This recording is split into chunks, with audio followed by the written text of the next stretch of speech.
Fala pessoal, tudo bem com vocês?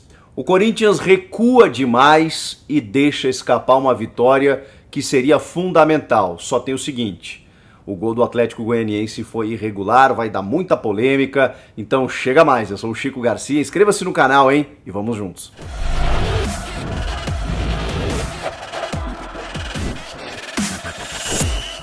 Já eu vou falar sobre tudo que aconteceu nesse jogo, mas antes eu queria dizer que esse vídeo é um oferecimento de OneFootball, o aplicativo que eu uso para me manter informado sobre tudo que está rolando. Lá você vai encontrar notícias, estatísticas, resultados, transferências, tudo sobre o mercado da bola e, claro, a transmissão ao vivo e de graça da Bundesliga, o Campeonato Alemão 2021/2022. É isso que eu tô falando, streaming ao vivo, na palma da sua mão e de graça. O link tá aqui na descrição, você baixa, não custa nada, viu? E serve para qualquer celular. Bom, eu sei que esse jogo vai ter a tônica dele sob aspecto da arbitragem, da atuação do árbitro, que não foi boa na partida inteira, né, com algumas decisões confusas, mas especialmente sobre o gol do Zé Roberto, gol que empata a partida já aos 43 minutos do segundo tempo, depois do Corinthians estar vencendo por 1-0. Mas eu chego lá. Vamos falar do Corinthians inicialmente, que tinha muitos desfalques para esse jogo, ganhou alguns de última hora, como por exemplo do meio atacante William, né, que faria sua reestreia. Já falamos sobre isso num vídeo recente aqui no canal, quando a Anvisa vetou a estreia do atacante, né, depois de, parece ter percebido que de 11 dias aqui no Brasil que ele deveria ter feito a quarentena. Enfim, isso ainda vai dar muito pano para manga. O Corinthians se posicionou de forma forte, dizendo que iria, obviamente, acatar a decisão da Anvisa, porque respeita as leis e os controles sanitários, mas, obviamente, quer o tratamento isonômico, né? Na medida em que o Andreas Pereira, por exemplo, do Flamengo, chegou, jogou e agora será punido. O William teve a sua estreia vetada. O Corinthians tira ele da lista de relacionados, e aí o Silvinho, que treinou com ele como titular durante toda a semana, não pôde contar com o jogador. Da mesma forma, o atacante Jô, que teve um problema pessoal, um falecimento na família do seu sogro, teve que se ausentar, duas lesões que não configuradas, né, mas dores musculares do Luan e do Renato Augusto, que também ficaram de fora para a partida e seriam muito importantes, porque o Adson, por exemplo, ainda não está recuperado.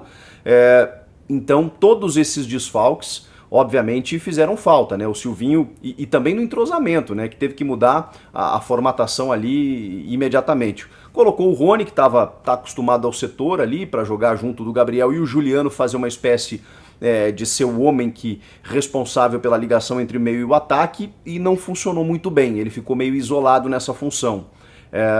O Rony até às vezes aparecia mais na frente, embora ele tivesse alinhado ali com o Gabriel, mas ele se movimentou mais. O Juliano me pareceu meio perdido nessa função.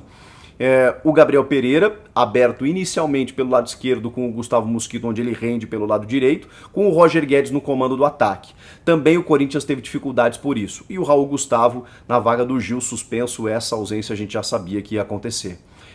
Bom, durante o jogo o Silvinho teve outros problemas, né? O Fagner teve um problema, uma contratura no pescoço, teve que ser substituído no intervalo pelo Duqueiroz, e o Rony saiu com um trauma no joelho, vai ser reavaliado ainda, a assessoria informou exatamente isso, um trauma no joelho, ele saiu chorando, porque joelho é sempre muito sensível, né? Pode tirar o jogador por vários meses dos gramados, e o Rony é um moleque que, assim, eu sei que alguns torcedores contestam, mas é um cara que se dedica muito, né? E tem jogado bem e preenchido o setor ali com muita capacidade. Tomara que ele se recupere rápido. Mas falando sobre o meio para frente, o Corinthians teve sérias dificuldades. Por quê? Porque o Mosquito não está conseguindo fazer a sua jogada pessoal tradicional, não sei se é uma jogada manjada, o que está acontecendo. O Gabriel Pereira não conseguiu render pelo lado esquerdo. Quando o Silvinho troca, aí o Gabriel começa a render mais pelo lado direito, o Mosquito não consegue render ainda assim pelo lado esquerdo. E o Roger Guedes, aí eu acho que faltou realmente entrosamento e jeito de jogar, porque o Corinthians não tem jogado assim, né? Vocês vão me matar com o que eu vou dizer, mas talvez fosse um jogo para o Jô. Eu sei que o Jô na última partida não foi bem, muita gente contestou que é o Jô fora do Corinthians, aquela coisa toda, mas da forma física como o Atlético Goianiense estava tentando marcar ali o Roger Guedes, por exemplo, o Jô, que tem um corpanzil, que consegue fazer um pivô para abrir espaços para outros jogadores chegarem, talvez tivesse tivesse funcionado mais para as chegadas do Juliano e dos próprios pontas, né, o Gustavo Mosquito e o Gabriel Pereira. O Roger Guedes tentou se movimentar, mas não estava funcionando a infiltração, né? O Corinthians não estava achando o Roger Guedes no jogo e ele estava voltando para buscar. Em algum momento ele teve que sair de lá para tentar recuperar alguma coisa, cair pelos lados e tal, mas o Corinthians teve muita dificuldade enquanto o Roger Guedes foi o seu homem do comando de ataque.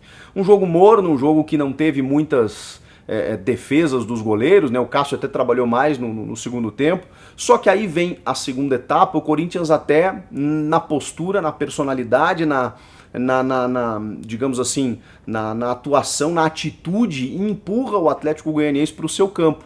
E aí na jogada pessoal do Gabriel Pereira sai o primeiro gol, o gol do Corinthians. Belíssimo gol. O GP merece sequência, é um jogador que sempre que entrou demonstrou personalidade, mas em vários momentos ele tem dificuldade porque às vezes a tomada de decisão não é a melhor, ele é muito jovem, às vezes, né, o jeito franzino esbarra numa marcação mais dura, mas qualidade, habilidade ele tem, já tinha dado para ver isso. E quando você dá mais minutos, né, o que a gente cobrava isso, o Wagner Mancini, por exemplo, colocava ele faltando 4 minutos, 2 minutos nos acréscimos e tal.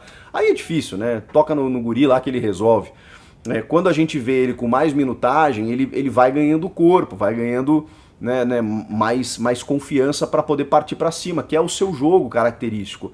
E a jogada foi belíssima, né? Ele vai para cima na confiança mesmo, um chute seco, forte no canto, sem chances para o Fernando Miguel. Teria opções até de trabalhar com o Roger Guedes ali ou com outro jogador, ele vai lá e arremata.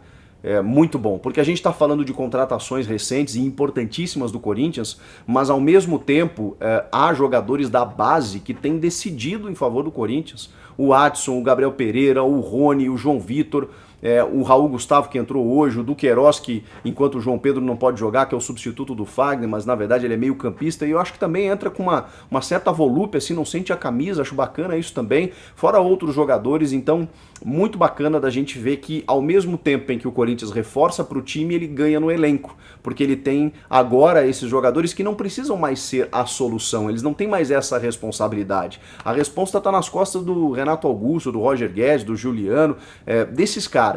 Então esses jogadores, quando entram, eles entram dentro de um processo natural e não mais assodado, né, exagerado e urgente de que precisa revelar ou para vender ou para que se resolva em campo, porque o Corinthians não tem mais time para botar em campo, né? Então essa análise aí eu acho que também tem que ser feita, que é importante. Bom, aí acontece um erro que os torcedores estão creditando ao Silvinho. Não é que eu estou dizendo que não é o Silvinho. Eu assim, me nego a acreditar que isso seja orientação de um treinador. E eu já conversei com vários jogadores, inclusive técnicos, que já me disseram o seguinte: muitas vezes é um comportamento natural do time, depois de marcar um gol, se retrair, e também pelo adversário. A gente tem que entender que o futebol, o jogo, né, ele é um organismo vivo. Então, ao mesmo tempo que você está jogando, você faz o seu jogo, cria a sua estratégia, você tem que combinar com o adversário, né, porque senão a coisa não funciona. O Atlético, obviamente, mesmo... olha, eu já vi bons jogos do Atlético Goianiense, esse não foi um deles, tá? O Atlético não jogou bem, errou muito, cometeu muitos erros. O João Paulo, que sempre é uma referência, não estava numa noite inspirada. Mesmo os laterais, né, que avançam bastante, o Natael, que é um cara muito incisivo, o Dudu, a coisa não aconteceu. O Zé Roberto não recebeu muitas bolas, e esse sim é um bom atacante. A primeira que ele recebeu, ele guardou, né? Mas... assim, né? Teve uma do Brian também, depois que o Cássio acabou fazendo uma defesa. Mas aí o Atlético melhora mais para a parte final do jogo, porque o Corinthians também acaba recuando. E aí eu fico me perguntando por quê. Eu sei que estava jogando fora de casa, eu sei que é um resultado difícil, que daqui a pouco você tem que tentar segurar, mas com muito tempo de jogo é sempre muito arriscado. Ainda mais quando o adversário joga em casa, tem uma bola parada muito forte. Não dá para você fazer isso. Se é uma orientação do treinador, ela é completamente equivocada, mas o que eu quero dizer, eu quero deixar em aberto aqui, é que eu realmente não sei se é. Não sei se é porque às vezes isso é um comportamento natural do próprio jogador dentro de campo, também empurrado pelo adversário. também empurrado pelo adversário. Mas de qualquer forma, o Corinthians recuou demais, não precisava ter feito isso, poderia ter ficado mais com a bola, segurado mais a bola, criado até outras oportunidades, podia ter feito um segundo. O jogo estava propenso a isso, o Atlético não jogou bem. O Atlético, eu já vi bons jogos, o Atlético não estava numa noite interessante e o Corinthians poderia ter conquistado, apesar dos desfalques, apesar dos problemas, se forçasse um pouco mais, a tendência é que fizesse o segundo gol. Mas esperando o adversário, acabou sendo martelado. Só que aí vem o gol de empate que, na minha opinião, foi irregular. E eu sei que esse gol vai gerar interpretações diversas, porque infelizmente ele é interpretativo, é por isso que o árbitro vai no monitor, orientado pelo Heber Roberto Lopes, que está no VAR, e se o Heber Roberto Lopes, que está no VAR, chama o árbitro para fazer a revisão, é justamente por se tratar de um lance interpretativo e porque, na opinião do VAR, o gol deveria ter sido invalidado. A decisão ela é totalmente do árbitro de campo, que obviamente não tem como ver se o jogador está impedido ou não, é o Bandeira que faz isso, mas o Zé Roberto vem de trás. O Zé Roberto não estava em posição de impedimento. A grande questão é se o Brian, que disputa a bola com o Roger Guedes em posição de impedimento, se ele anula o lance ou não. Bom, eu já meio que respondi na minha frase, né? Como ele disputa a bola com o Roger Guedes, para mim não tem muita discussão. Eu sei que tem interpretações que salvam o árbitro, do tipo, a bola acabou indo para um segundo atacante, ele não atrapalha o Roger Guedes no lance, ele toca no Roger Guedes só depois que houve a conclusão do Zé Roberto. Tudo isso são adendos que você pode colocar para defender que o gol é legal. Agora, para mim tem algo muito básico nesse lance. O Brian pulou na bola, tentou jogar a bola, e quando ele tenta jogar, ele interfere no adversário, que é justamente o Roger Guedes. E o Zé Roberto vem por trás do Roger Guedes e faz o gol. Ou seja, para mim, ele interfere diretamente na jogada, no lance, no adversário, na bola que está indo em direção a ele salta na bola para disputá-la. Para mim, o gol tinha que ter sido invalidado, e depois de olhar no monitor, então ficava muito mais fácil do árbitro anular, mas ele optou por validar o gol do Atlético. Uma punição para um time que recuou, mas ao mesmo tempo que acabou sofrendo um gol por conta de um erro da arbitragem. Agora, a minha dúvida é, será que a gente vai falar mais durante a semana do gol, do erro da arbitragem ou da atuação do time? É com vocês. Comenta aqui, inscreva-se no canal e eu volto na próxima. Tchau!